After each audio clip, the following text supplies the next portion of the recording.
নমস্কাৰ বন্ধু বান্ধৱীসকল, স্বাগতম জনাইছোঁ জব নিউজ আছাম ইউটিউব চেনেলৰ নতুন এটা ভিডিঅ'লৈ। আজি আমি এই ভিডিঅ'ত অসম চৰকাৰৰ অসম পুলিচ বিভাগৰ পৰীক্ষাৰ বাবে আহিবলগীয়া কিছুমান অতি গুৰুত্বপূৰ্ণ প্ৰশ্নৰ উত্তৰ আলোচনা কৰিম। তো আহক দেৰি নকৰি ভিডিঅ'টো আৰম্ভ কৰোঁ। প্ৰথম প্ৰশ্ন, অসম প্ৰাদেশিক কংগ্ৰেছ কমিটি কেতিয়া গঠন কৰা হৈছিল? উত্তৰ 1921 চনৰ 5 জুন তাৰিখে।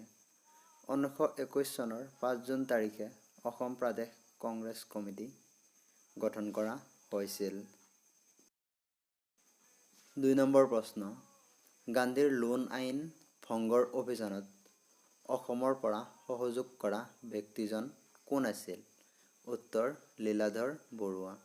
গান্ধীজীৰ লোণ আইন ভংগ অভিযানত অসমৰ পৰা সহযোগ কৰা ব্যক্তিজন আছিল লীলাধৰ বৰুৱা। 3 নম্বৰ প্ৰশ্ন, বদন বৰফুকনৰ অধীনত অসমলৈ অহা মান সেনাৰ সংখ্যা কিমান আছিল? উত্তৰ 6000 জন। বদন বৰফুকনৰ অধীনত অসমলৈ অহা মান সেনাৰ সংখ্যা আছিল 6000 জন। 4 নম্বৰ প্ৰশ্ন, মান সেনা বাহিনীক লৈ বদন বৰফুকনে কেতিয়া অসমত প্ৰৱেশ কৰিছিল? উত্তৰ 1817 চনৰ মাৰ্চ মাহত। 1817 চনৰ মাৰ্চ মাহত মান সেনা বাহিনীক লৈ বদন বৰফুকনে অসমত প্ৰৱেশ কৰিছিল। 5 নম্বৰ প্ৰশ্ন, আৰিমত্তই কোন ঠাইত তেওঁৰ ৰাজধানী স্থাপন কৰিছিল? উত্তৰ বৈদ্যগড়। বৈদ্যগড় নামৰ ঠাইত আৰিমত্তই তেওঁৰ ৰাজধানী স্থাপন কৰিছিল। 6 নম্বৰ প্ৰশ্ন, কামৰূপ নগৰৰ পৰা কোনে কমতাপুৰলৈ ৰাজধানী তুলি নিছিল? উত্তৰ সন্ধ্যা। সন্ধ্যা কামৰূপ নগৰৰ পৰা কমতাপুৰলৈ ৰাজধানী তুলি নিছিল। 7 নম্বৰ প্ৰশ্ন, প্ৰথম অসমীয়া পষেকীয়া কাকত জোনাকীৰ প্ৰথম সম্পাদক কোন আছিল? উত্তৰ চন্দ্ৰকুমাৰ আগৰৱালা। প্ৰথম অসমীয়া পষেকীয়া কাকত জোনাকীৰ সম্পাদক আছিল চন্দ্ৰকুমাৰ আগৰৱালা। 8 নম্বৰ প্ৰশ্ন, ভৱেন্দ্ৰনাথ শইকীয়াই তেওঁৰ উপন্যাস অন্তৰীপৰ আধাৰত পৰিচালনা কৰা অসমীয়া চলচ্চিত্ৰখনৰ নাম কি? উত্তৰ অগ্নিস্নান। ভৱেন্দ্ৰনাথ শইকীয়াই তেওঁৰ উপন্যাস অন্তৰীপৰ আধাৰত পৰিচালনা কৰা অসমীয়া চলচ্চিত্ৰখন হ'ল অগ্নিস্নান।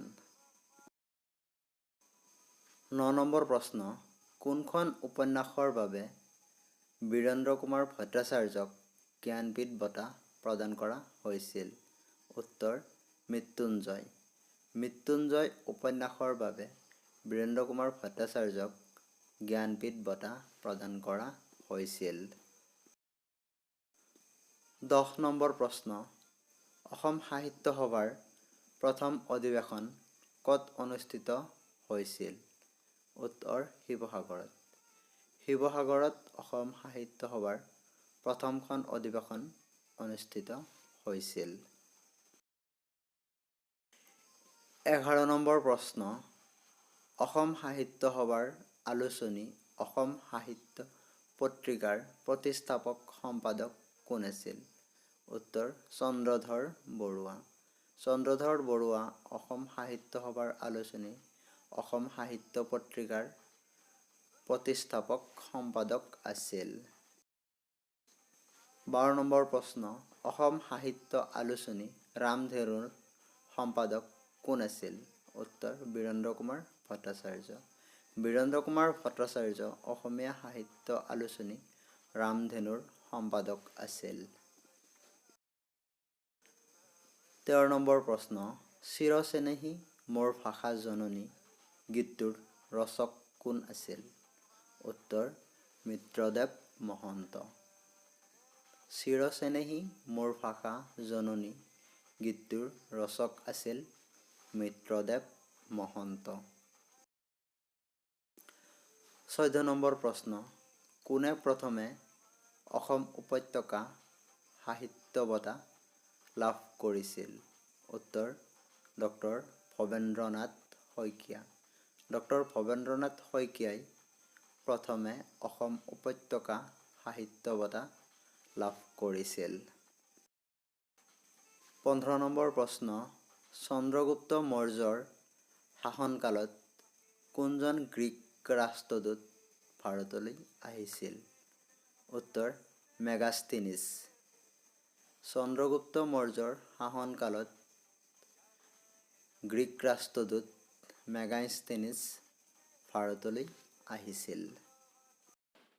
এইকেইটা আছিল আজিৰ প্ৰশ্ন। যদি ভিডিঅ'টো ভাল লাগিছে, ভিডিঅ'টো এটা লাইক কৰিব আৰু এনেকুৱা ধৰণৰ নতুন নতুন ভিডিঅ' পাবলৈ চেনেলটো ছাবস্ক্ৰাইব কৰিব। আৰু যদি কিবা ভুল হৈছে এই ভিডিঅ'ত কমেণ্ট কৰি শুধৰাই দিব। ভিডিঅ'টো শেষলৈ চোৱাৰ বাবে ধন্যবাদ।